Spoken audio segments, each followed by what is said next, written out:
Chapter 1. Brick and Mortar, Flesh and Bone. As Jake stepped through the imposing gates of the prison, the weight of uncertainty pressed heavily on his chest.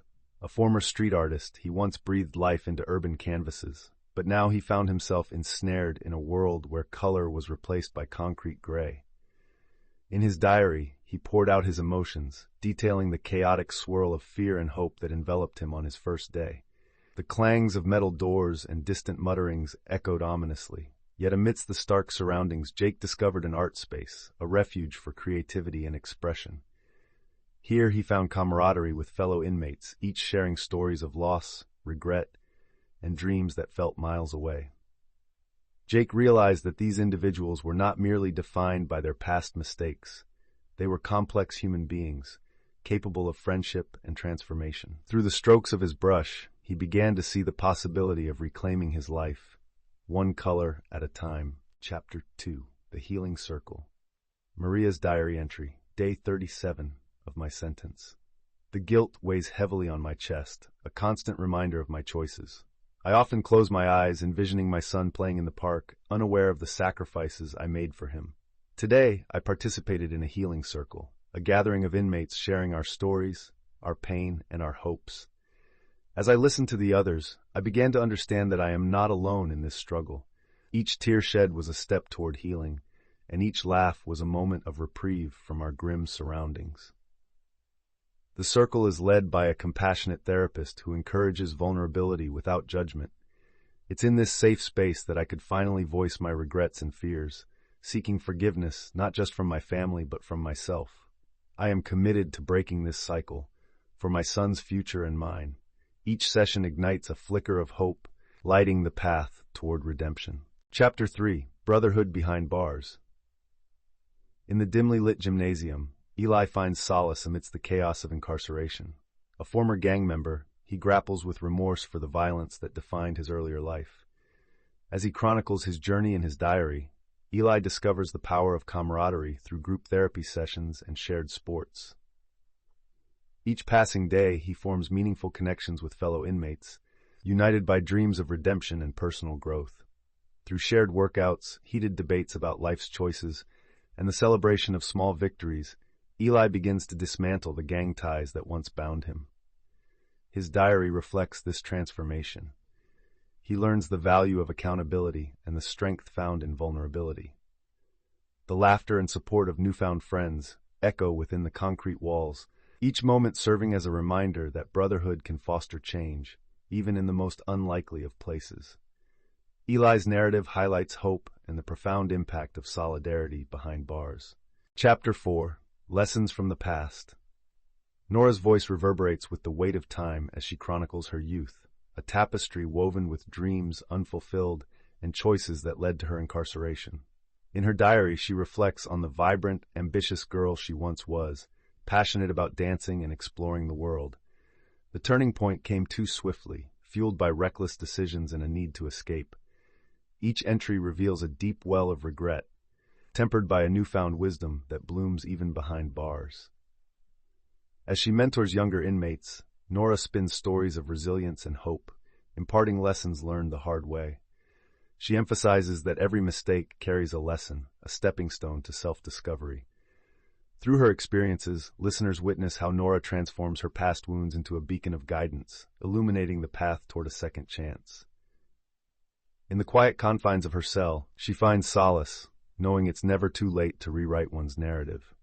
Chapter 5. Conversations Through the Fence. Theo's diary entries capture the delicate interplay of thoughts and emotions as he engages with his pen pal Sam. Through their exchanges, Theo reflects on the profound contrasts between prison life and the freedoms enjoyed outside the walls. Letters arrive infused with the mundane joys of routine, sunrise runs, coffee shops buzzing with laughter, and vibrant streets, moments they take for granted. Theo delves into philosophical debates on justice and redemption, questioning whether real freedom is a state of mind or a physical reality. His writings are peppered with introspection and poignant musings that tear at the fabric of his confinement. In one passage, he wonders aloud, "Can a broken spirit ever truly be free?" The responses from Sam spark hope, urging him to explore the idea of personal liberation despite physical restrictions. Each letter reinforces the belief that connection, even through offense, can profoundly impact one's journey to redemption and understanding. Chapter 6. Meeting of the Minds. In the spacious, sunlit room of the Rehabilitation Center, inmates gather weekly for a group discussion known as Meeting of the Minds. Today, as Jake, Linda, and Eli take their seats, an electric anticipation fills the air. The freedom to express their thoughts, dreams, and fears transforms the sterile environment into a sanctuary of shared humanity. These dialogues break down barriers, unveiling the diverse backgrounds and stories of each participant. Jake shares his aspirations of becoming a recognized artist, while Linda speaks of her dreams to reunite with her children. Eli reflects on his desire for redemption. As each person opens up, a community forms, rooted in mutual respect and understanding. Goals evolve from individual ambitions to collective support, fostering a newfound sense of purpose. The meeting concludes with laughter and solidarity, each participant leaving a little lighter, knowing they are not alone in their struggles. Chapter 7. Behind Closed Doors. In this chapter, the focus shifts to the daily routines within the rehabilitation facility, highlighting both struggles and small victories among inmates. Jake, Maria, Eli, and Nora share their thoughts about the structured environment that governs their lives. Morning roll calls, mandatory group therapy sessions, and work assignments become a backdrop for personal growth and unexpected friendships. Jake describes the camaraderie formed during chores, where laughter lightens their burdens, and Eli finds strength in workout sessions with fellow inmates, bonding over shared goals. Maria reflects on the support from staff members who genuinely care about their progress, noting how their compassion challenges the inmates' preconceived notions of authority. Nora recounts moments of connection, where stories of resilience echo through the locked doors, creating a sense of family amidst isolation. This chapter captures the essence of transformation, how even in confinement, hope can flourish in the most unlikely of spaces. Chapter 8. The Weight of Shame. In her latest diary entry, Maria grapples with the heavy weight of shame that clings to her like a shadow. During a recent workshop focused on self-forgiveness, she bravely stands before her peers to share her story, how her choices, born from desperation, forever altered the trajectory of her son's life. As she speaks, her voice wavers, but the raw honesty captivates her audience. Surrounded by a circle of understanding faces, Maria discovers that vulnerability is a strength, not a weakness. Each shared experience becomes a thread binding them together, transforming individual struggles into communal healing. As she listens to others expose their own guilt and regrets, a sense of relief washes over her. Slowly, she begins to understand that forgiveness starts from within. Conviction and warmth fill the room, illuminating the path of self-acceptance and showing Maria that healing is not just possible, it is a shared journey. Chapter 9. From Anger to Acceptance. Eli sat alone in the rec room, a storm of emotions swirling within him as he reflected on his past. He had entered the jail consumed by anger, rage that stemmed from betrayal, loss, and the environment he had grown up in. In therapy, the first step was confronting that anger. During group sessions, Eli discovered the power of accountability as he shared his story, peeling back the layers of hurt he had buried deep.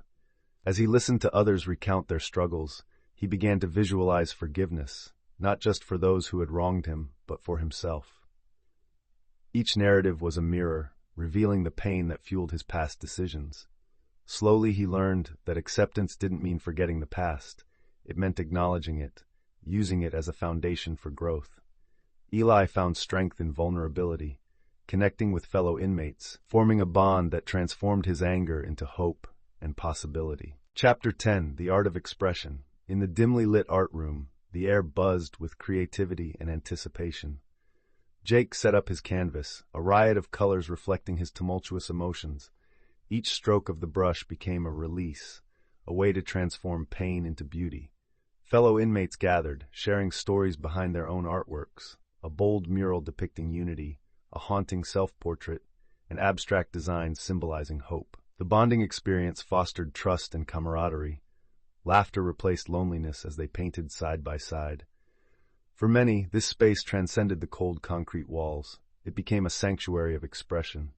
Through art, they unveiled their vulnerabilities, illustrating the complexity of their journeys.